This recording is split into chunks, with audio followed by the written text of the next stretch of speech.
Hi everyone, welcome to another Insomnia success story. And if you're new to the channel, you don't know me, I had my own chronic insomnia for 20 years as well. I overcame it with the scientifically proven techniques I share with people, work with the MOD, NHS, but mostly I work with people like Stephen. And welcome to the channel, Stephen. It's really nice to have you Welcome. here. Yeah, and it's thank you for sharing your story and looking forward Good. to just chatting, relaxing, and And hopefully, hearing bring some about. new people into your fold Well, please as do. well. Yeah, that would be good. And yeah, if I just get a real quick background on your insomnia and just when it triggered, if you can even remember how it first started, what I you think, tried, and let's go. Yeah. okay, so I think, Joseph, it just crept up on me. Mm. I'm 78 years old. All my life, I've never had a problem with sleep, I thought. Mm. And so I treated it like a teenager, It's like I'll go to bed when I want to. I'll wake up when I want to. I'll eat a sandwich in bed. I'll, whatever. There wasn't even a question about sleep. Then when the insomnia hit, the couple of, maybe 3-4 months ago, I went back and looked through. I never throw away drugs. I might need them. I don't go by expiration dates. Uh-huh. And I did find several sleep aids that had expiration dates 10 years earlier. And so I think it crept up on me.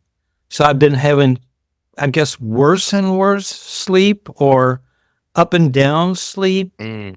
Sometimes it was good, sometimes it was bad, but mostly I depended on things like Tylenol PM or some over-the-counter sleep drug, a round one, a square one, a pink one, a blue one, whatever. And they seemed to help. And then as I got more cavalier with my sleep, and that came after retirement. I retired in 2012. And it was, by God, throw away the alarm clocks. I'll get up whenever I damn well am ready. I'll go to sleep when I'm ready. If I want to watch a movie till 3 a.m, I'll do that. And I had no concept of a circadian rhythm. No concept. It's just, it's my life. I'll lead it however I damn well please. And so it was pretty shady, the stuff that I was doing with sleep. But I was also taking sleeping pills quite a bit more often. Mm. And when I look at some of the stuff I had, there may be a couple of bottles that were 10 years, 8 years old, but then several things were 3 and 4 years old. And so I didn't have a concept of what I was doing. And I didn't blame it on lack of sleep. And I didn't think a whole lot about sleep, but I was still very cavalier with it. And then I went to Istanbul and stayed for about 10 days. And when I was in Istanbul, I had to take a sleeping pill every night. And I said, well, I'm on the other side of the earth. And of course, my sleep is out of whack. It was really out of whack. And often when I was there, I was up to the wee hours. And but I didn't think it had gone awry. I just thought, well, it'll all get better when I get back home. Then when I came back home, it got much worse. And I was taking a lot of sleeping pills, and I was trying to, then I would, what we do, we get on YouTube or Google and say, what's better for sleep? And I got the whole story about sleep hygiene. Mm. Oh, okay, I need to do this. And hold my head this way and, and make sure that the sheets are soft and, or there's so many things they call sleep hygiene. But you that never used to do that before when you were a never, good I sleeper. never, the only thing I did, Joe, was I didn't drink coffee after 2:00 in the afternoon. But I've been doing that kind of regularly because I'd always blame any lack of sleep on caffeine. And so I would have my coffee in the morning, and then I had fake coffee in the afternoon. And that's decaffeinated coffee. And everybody's going, oh, and that's no good. Oh, it does the same. No, it kills the time and it makes you feel like you're drinking coffee. So I drank decaf coffee. And but when I came back from Istanbul, that didn't work at all. It was not many nights not being able to sleep at all. I would go to bed thinking, I need to get up tomorrow and I need to do stuff. So I'll go to bed at instead of 2 a.m. in the morning, I'll go to bed at 10. And I'll sleep and then get up and have a nice day, right? And but after I came back from Istanbul, nothing worked. It didn't matter. One time I went to sleep, I couldn't sleep. Thoughts would just enter my head and they would just unravel. The one thing would lead to another and another, and it's like, Jesus Christ. And I couldn't control it at all.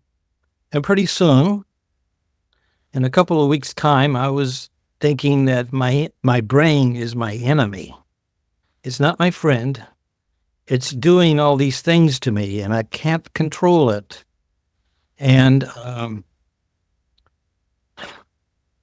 so I spent a lot of time YouTubing and Googling what the hell to do about sleep. And of course, they said everything in the world. And I ran across some I guess, YouTube sleep guys.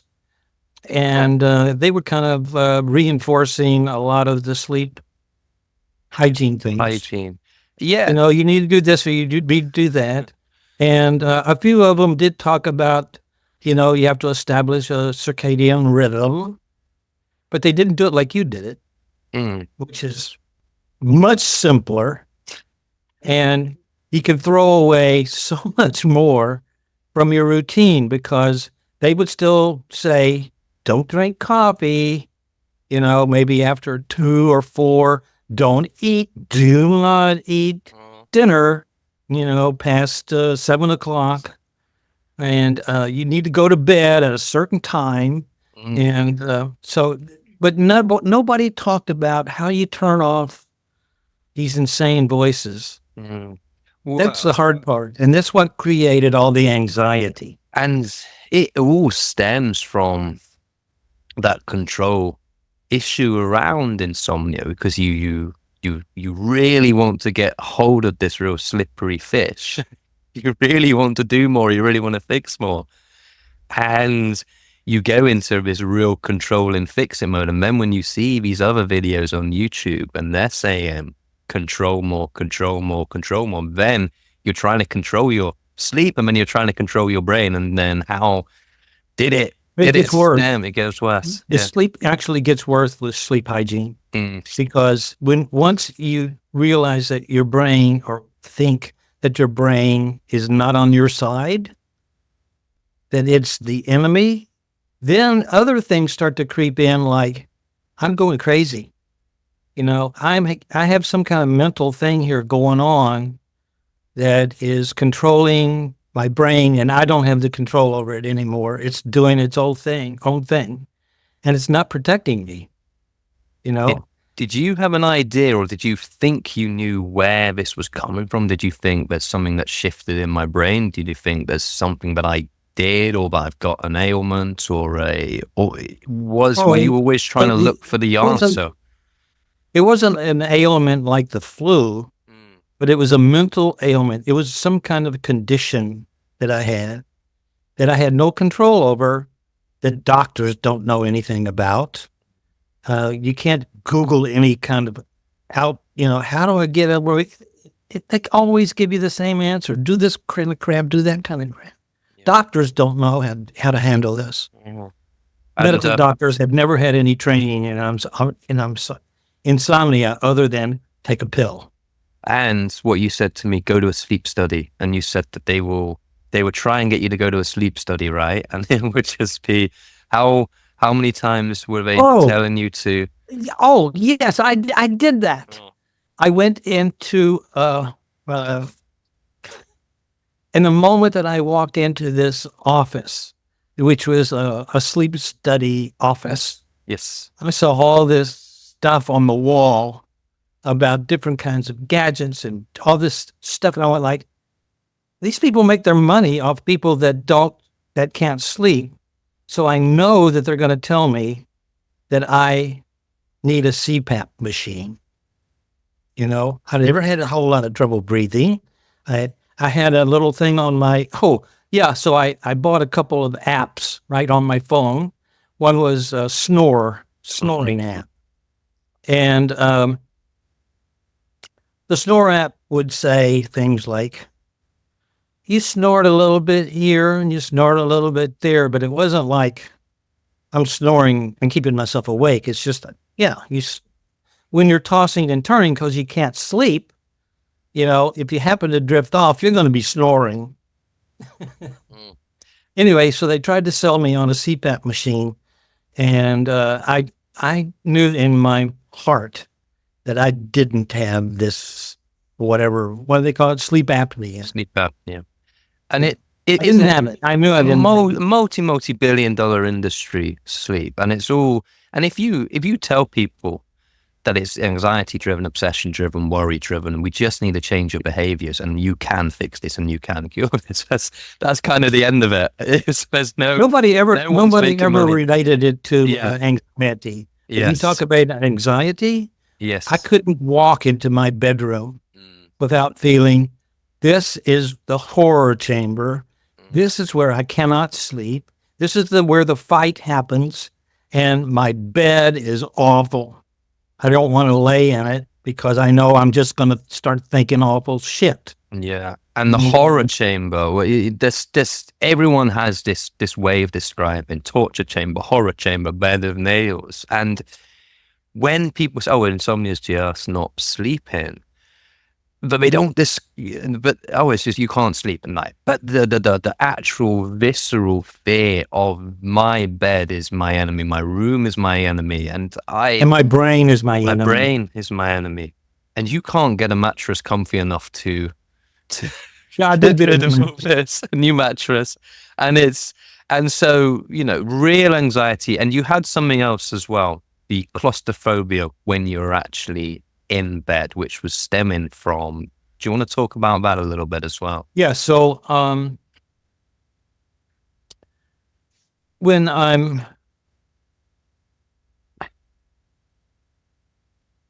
actually, let me talk about that a little bit later, because it seems like that's one of the things that really turned the page for me. Once I, now then I'm walking around and going like, my brain is my enemy. I can't go in my bedroom, and I can't eat on the bed anymore. I can't watch TV in the bedroom or nothing like that. So I made sure everything was outside the bedroom, and I only went in the bedroom at 10 o'clock, regardless if I was sleepy or not. And so the feeling was that I'm stuck. And everything is in my head, and I couldn't do anything. I mean, my days were consumed with and it really starts to click at like 2 or 3 o'clock in the afternoon. Pretty soon it's going to be dark, and that's where all the boogers come out from under the bed.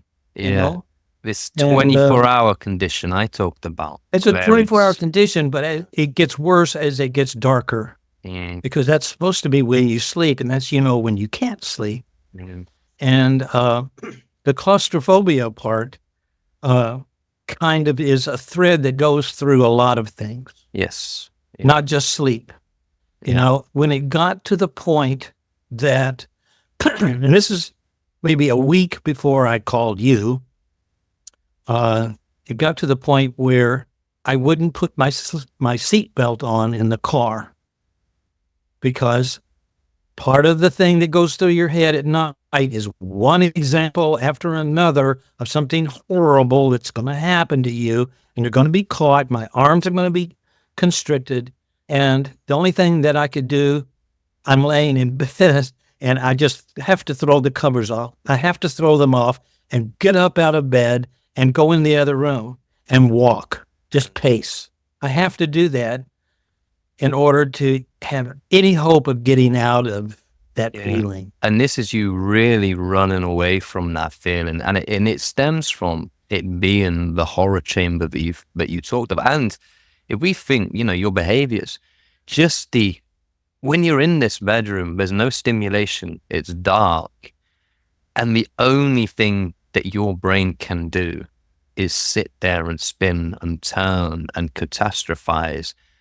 And it never goes anywhere. And then all these fears that manifest and grow at nighttime, you've now got and then it's amazing how it permeates into other areas of your life, how then wearing a seatbelt becomes it starts at breakfast. Anxiety. It only just gets worse. Yeah. Yeah. And and so it got to the point where I just felt like I can't escape it. I don't know what to do. I've tried everything, but I can't escape. And so I would watch, pretty soon then I was watching, probably 3 to 4 hours worth of YouTube guys. And some of them talked about sleep apnea. I covered a whole bunch of fields with the YouTube. And then I got to the CBTi. Now, I've heard of CBT. In fact, I'm a veteran, so I went to the VA and talked to a psychologist there about my claustrophobia. And that lasted about 4 sessions, and I went, there's no help here. She was saying, well, eventually you have to experience this. There's no way. You're never going to tie my arms up to get me to experience. I ain't going to let that happen. In fact, the thought of it would make my heart race. And so then I happened upon you, and you made more sense than a lot of the guys there, because you boiled a lot of stuff down into like this simple kind of solution, and which I didn't understand.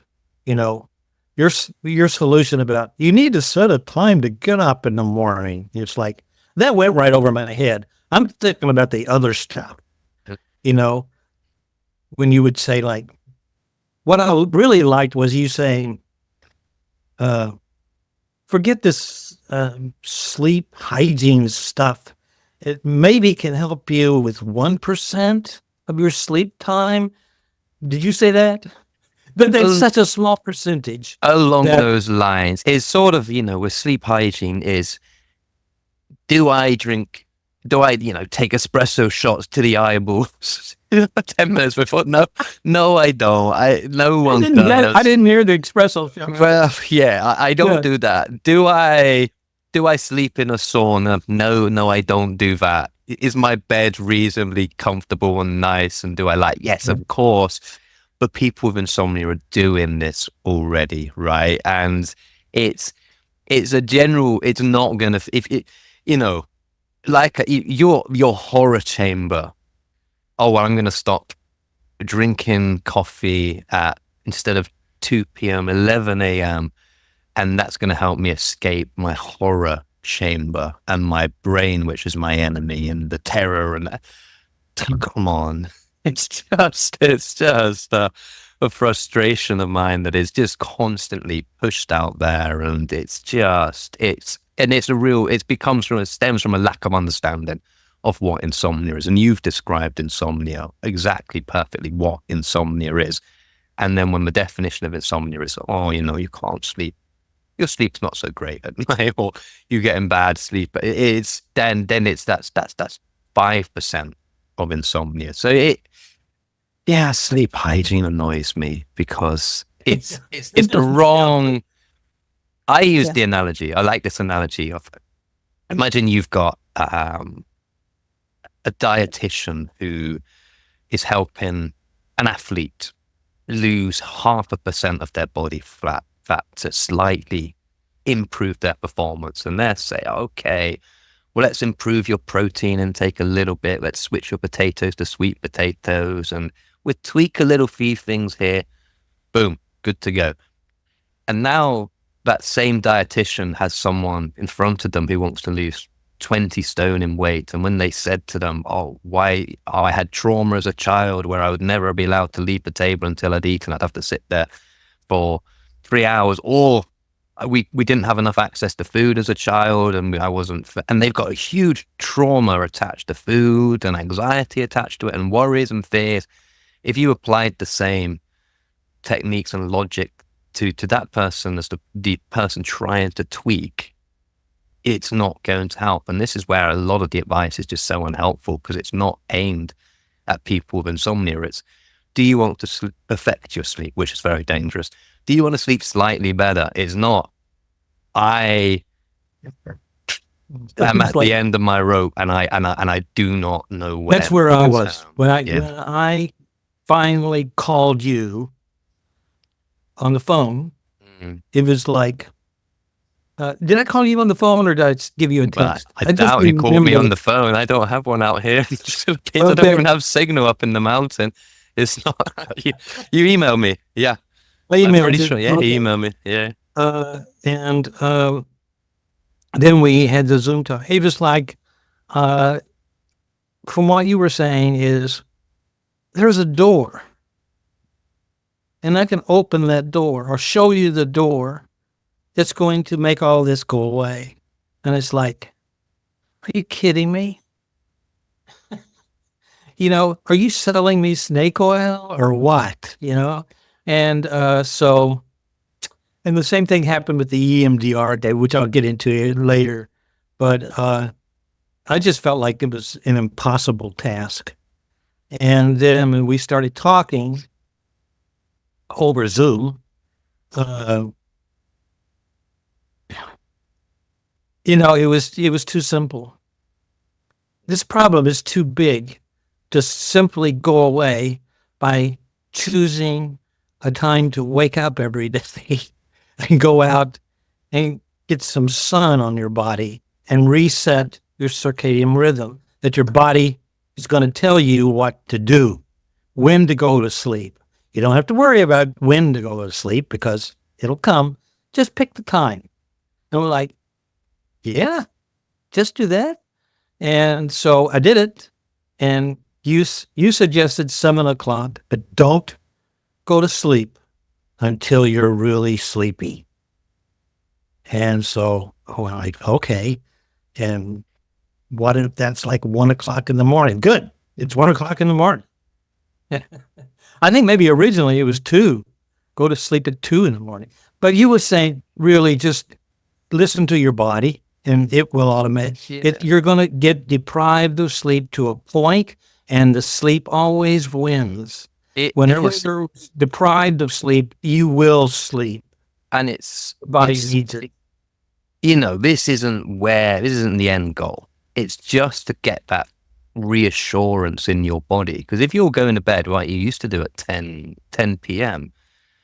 into your horror chamber, and then all the thoughts spiral and turn. And it's just to, initially, when you're this horror chamber you don't want to be in, it's just to kind of say, look, we want to actually be sleeping. This isn't the end. It's never the end goal. It's just to get you to the point where actually when you're in bed, you do sleep. So then you have that confidence. Okay.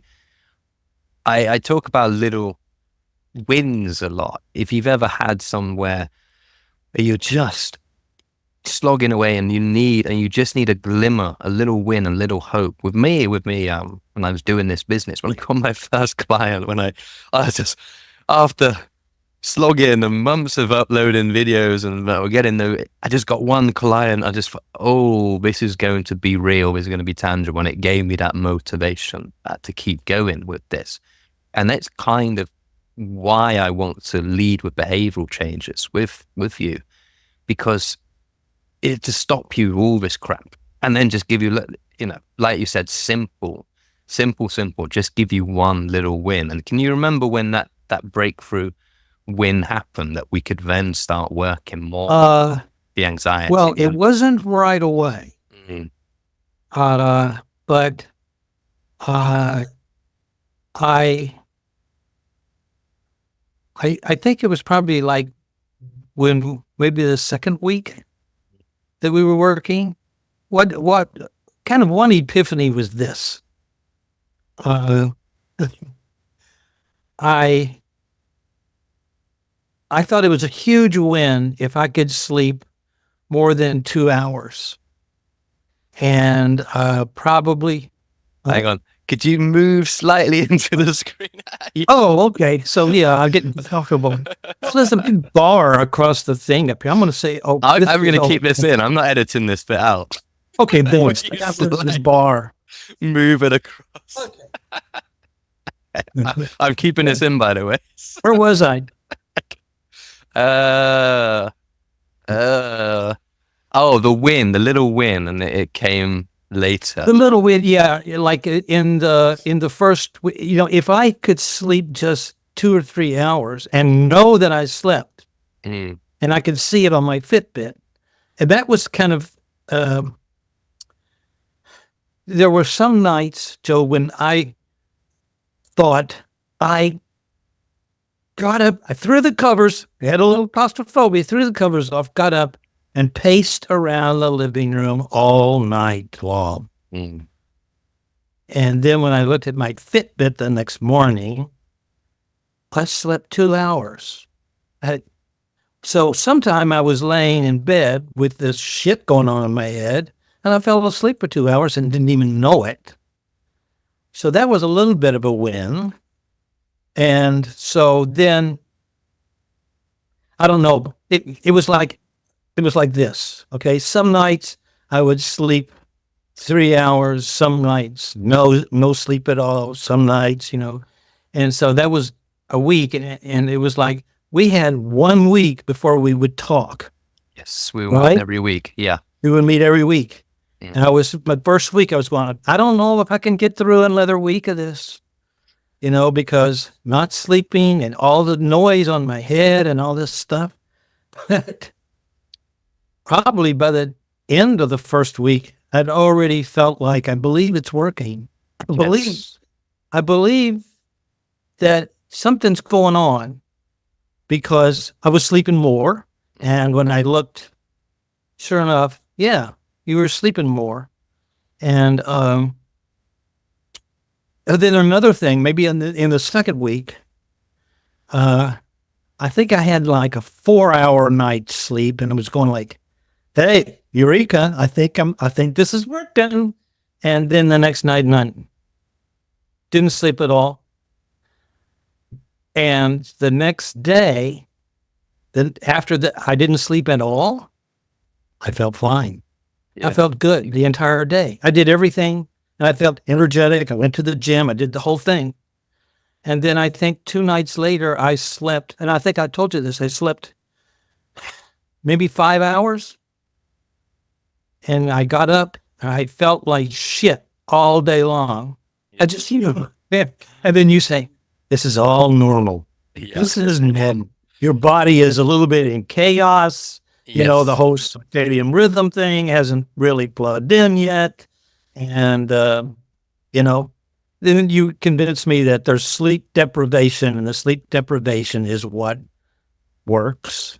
You know, you're going to come to a certain point where you're not sleeping, and your body needs it, you're going to fall asleep.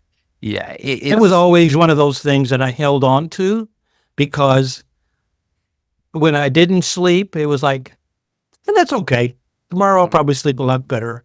And when you do that, and you stop worrying about not sleeping, and I think I told you, like, I couldn't sleep, and I got up and I just paced around the living room, and you said, do you think that's being kind to yourself to get up and just walk? Yeah. And so you suggested that so if I slept for maybe I'd go to bed at 12:30 and I'd wake up at 3. When that would happen, I'd go like, there ain't no way, baby, I'm going to ever go back to sleep. So just get up and go pace around or something, or watch TV or something. And then this was all maybe in week 2. It may have been in the beginning of week 3. I went like, I'm really tired. I am just going to lay here. And I did. And I fell back to sleep, which I thought was absolutely impossible. And I think that was the first night I slept maybe 5 hours. And it's because you weren't trying to sleep at that point. You'd kind of resigned. I just put my head down. I thought you said, I think you mentioned that even if you just lay there and peacefully lay, don't fight shit, that you still get rest. It's not as healthy as like deep sleep, but it's still some rest. And so I did. I just let that happen. And it just got better and better and better. Yeah. And this first week, this yo-yo phase you talk about, I think it's really important because it's I think really hard the first 2 weeks of this because it's you very see hard. improvements and you're desperate to keep these improvements going. And I talk about this a lot. You've kind of when you've got insomnia and every night's just awful and terrible and dreadful, it's just, it's obviously it's crushing, but it's just same old same. But when you've actually seen things getting better and you've got that hope and I just want to keep hold of this. Because then if I can make it one night, then that's great. But if I can do 2, if I can do 3 nights in a row, please and then it doesn't happen that way. It doesn't happen that way. And it's, when we talk about sleep deprivation, it's not actually, it's more a case of just looking at it as what isn't helpful. Lying down in bed in my horror chamber, that's not helpful. So really just doing it, because if you genuinely feel when you've got insomnia that you're only sleeping an hour a night or 2 hours a night, then isn't it better to actually reduce the amount of sleep opportunity you get to, say, 6 hours just in the first instance, to remove all that fight in the middle of the night, consolidate, so the brain really learns that if you want to get sleep it needs, it has to be in here. But actually, people think, oh, I'm going to be deprived of sleep here. But you actually sleep way more than when you've got insomnia, because you're just not feeding all the anxiety, the obsession, the fear into the brain. It's not all spiraling. And it's a strange thing when people, they think that, oh, I'm going to be sleeping less, but you actually sleep more. And there's less fighting and there's less struggling. And so I think it's very hard to get people to reduce their time in bed, because they think they hate being in bed. It's a horror chamber. But it's, I hope tonight is going to be the night. But if I'm in bed, it might be the night I sleep. So it's kind of like if you're not playing the game, you can't win the game. And you've got that mentality. But I think just kind of what you said, that when you were not trying to be sleeping from 10 a.m. until 8 or whatever you were doing, and spending this 10 hours in bed in your horror chamber, and just reduced it down to 6. Less time anxious, less time stressed. I think it's really tough to separate cause and effect. And so as soon as, if you've been fighting this a long time and you have a little bit of success, it doesn't matter what you say. It's like, well, why did I sleep for 2 hours or 3 hours last night? What did I do? So you're thinking about what did I do? And you're still in the loop. Yes. What did I do? And whatever you did didn't have any effect on it. And I think I was saying the wrong thing. Sleep deprivation, you call it sleep deficit. It's the deficit that makes you... It's more bedtime reduction. Because if you say sleep is more a case of spending bedtime restriction or bedtime reduction, rather than, because you're not restricting sleep. You're actually sleeping way more. You're just reducing the amount of time in bed and it's really it's that short term thing. And this is where I don't like traditional CBTi, where the emphasis is on we're going to use this really sledgehammer technique to fix your sleep in a really controlling, harsh way. And then if it works, then the belief that people with all insomnia has, oh, well, it's because I'm using this really extreme technique and that's why I'm sleeping. Yeah. And it's interesting what you said, cause and effect. When you've got insomnia, when you get these slightly better nights, you're always looking for what caused this. Was it that meditation I did at 8:22? Was it because I didn't drink caffeine? Was it because I did this? Was it because I did this? And then when you apply the same, the cause was this really hard bedtime restriction which caused this. It was just because the anxiety was coming down and you weren't allowing yourself to be spiraling and controlling. And yeah, your body clock and sleep drive, you've told it, like, if you want to sleep, it has to be between this time and this time, just so then we get the quality and consistent back. But it's such a cause and effect that you're always analyzing and always thinking because you're desperate. Always. It's what was it? What was it? I'm totally an analytical person. Yeah. And I'll try to separate, between cause and effect and what correlation is, not causation. And when I was religious about getting up at 7, which I later changed to 7:30, as soon as I started getting some sleep, get up and go outside. And I live in Florida, right on the beach. And so I walk the beach every morning without a shirt, making sure my eyes are looking right at the sunshine, establishing that circadian rhythm. And I still do that to this day. In fact, this morning I had a really nice walk. Yeah. I've extended it a little bit from the beach to the neighborhood, but yeah. And these behaviors, it's something that I say a lot in my videos. Insomnia is not overcome at nighttime. It's overcome in your day. And it's such a strange thing. You said that you had a dreadful night's sleep and then you felt great the next day. And one day you had a better night's sleep and you felt dreadful the next day. And that is really helpful at taking away a lot of fear when it comes to the feeling that you might be tired. It negates the cause and effect thing. It's like we start to believe that the anxiety is misplaced and that, just stop worrying about all this stuff. And this, for me, started happening in week 3 because I started to get, I was waking up every morning right on cue, 7 o'clock or between 7 and 7:30, and going out and establishing that.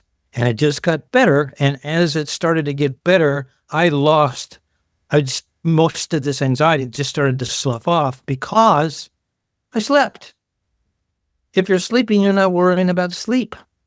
And so pretty soon you just go, okay, I'm not going to go to bed tonight until I'm really sleepy because I'm going to sleep.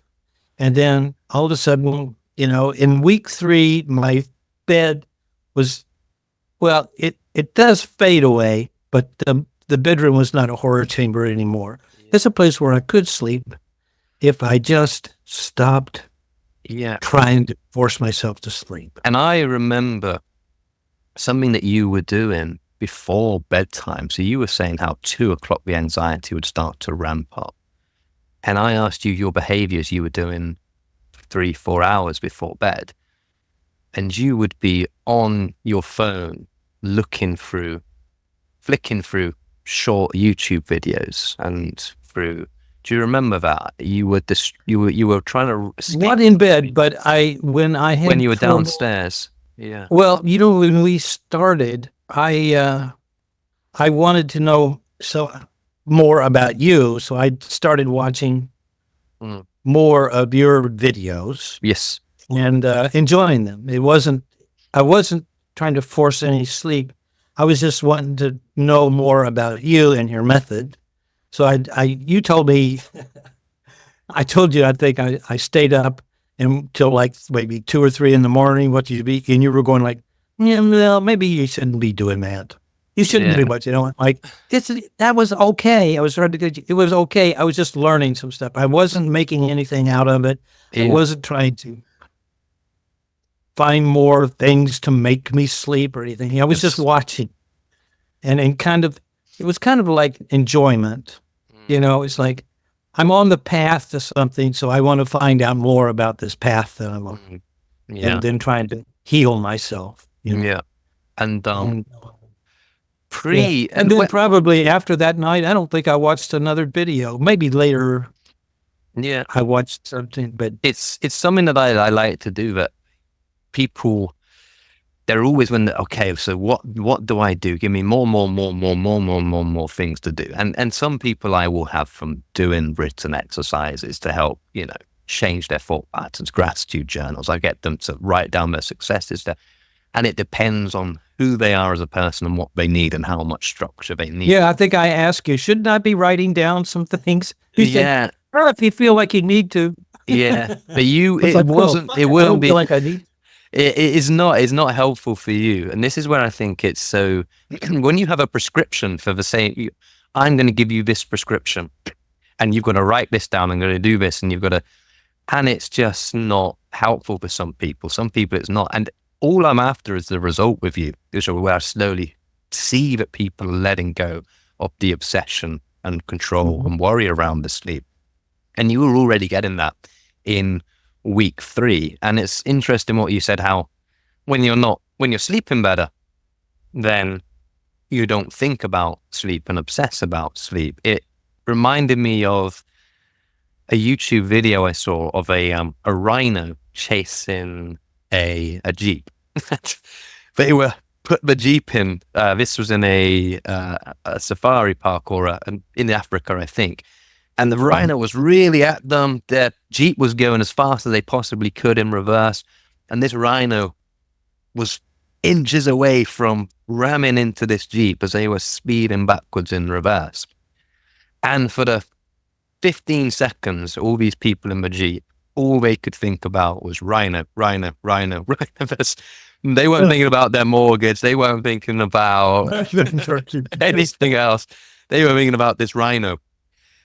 And then the rhino stopped. They reversed. They'd have probably gone 10 seconds. And then 2 hours later, they'd have been back at about their hotel, uploading it to video, having a bit of a laugh about it. And then it would just be an interesting story that they raise at parties every, few months or so.